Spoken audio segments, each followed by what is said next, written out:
22 जनवरी 2024 का इंतजार पूरी दुनिया कर रही थी। जहां जहां राम भक्त हैं वो सब इस दिन का बेसब्री से इंतजार कर रहे थे। और जब ये दिन आया तो लोगों का जो एक लंबा इंतजार था वो खत्म हुआ और अयोध्या में भव्य राम मंदिर का उद्घाटन हुआ। भगवान रामलला अपने गर्भगृह में विराजमान हो गए। प्राण प्रतिष्ठा के इस कार्यक्रम में पीएम मोदी समेत कई नामचीन हस्तियां शामिल हुई। इस कार्यक्रम की एक एक तस्वीर भारतीय मीडिया ने खूब दिखाई। खासकर पीएम मोदी पर भारतीय मीडिया का फोकस कुछ ज्यादा था, क्योंकि अगर साहब पर कैमरा ना होता, टीवी पर साहब की हर एंगल की तस्वीर ना दिखती तो साहब नाराज हो जाते। और जिसे आप सब गोदी मीडिया के नाम से जानते हैं ना, फिर उनकी तो साहब क्लास ही लगा देते। तो हर एंगल से आपको तस्वीरें दिखाई गई।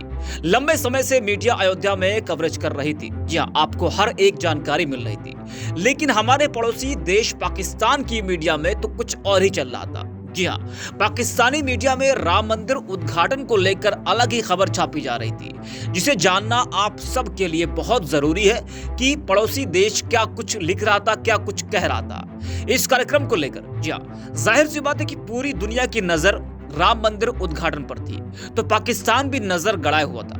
बता दें कि देश भर के लोगों ने इस दिन को दिवाली की तरह मनाया। रोशनी से पूरा देश जगमगा उठा। हर तरफ जय श्री राम के झंडे और लोगों की जुबान पे जय श्री राम के नारे गूंज रहे थे। तो पाकिस्तानी मीडिया में प्राण प्रतिष्ठा से पहले और उसके बाद में जो कुछ छापा गया वो आपको हम बता रहे हैं। पाकिस्तान के कई अखबारों ने इसे लेकर लिखा है कि बाबरी मस्जिद को गिराकर बनाए गए राम मंदिर में आज पीएम रामलला की प्राण प्रतिष्ठा करने जा रहे हैं। ये प्राण प्रतिष्ठा से पहले छापा गया था। पाकिस्तान के प्रमुख अखबार द डॉन में एक लेख छापा गया, जिसमें लेखक परवेज हुदभोय ने लिखा है कि जहां पहले 5 शताब्दी पुरानी बाबरी मस्जिद हुआ करती थी, अब वहां राम मंदिर बन रहा है। राम मंदिर के चारों तरफ वेटिकन सिटी जैसा शहर बनने को तैयार है।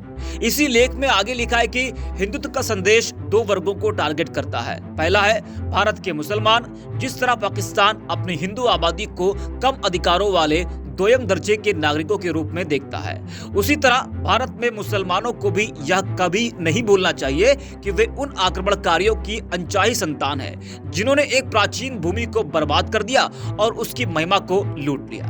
तो ये डॉन की खबर हमने आपको बताया कि इस मशहूर अखबार में क्या कुछ कहा जा रहा है राम मंदिर प्राण प्रतिष्ठा के कार्यक्रम को लेकर।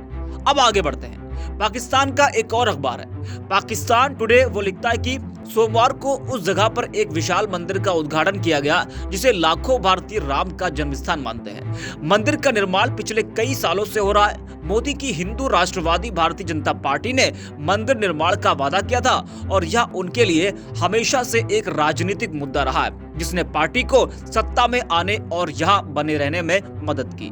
आगे लिखा गया कि हिंदू समूह अयोध्या में उद्घाटन समारोह को सदियों से मुस्लिम और औपनिवेशिक शक्तियों के अधीन रहने के बाद हिंदू जागृति के रूप में चित्रित कर रहा है। समारोह को मई में होने वाले आम चुनावों के लिए पीएम मोदी के चुनावी अभियान की आभासी शुरुआत के रूप में भी देखा जा रहा है। तो पाकिस्तान की मीडिया भी मानती है कि राम मंदिर बीजेपी का बड़ा मुद्दा रहा था, जिसे उसने पूरा किया और आने वाले चुनाव में राम मंदिर बीजेपी को फायदा पहुंचा सकती है।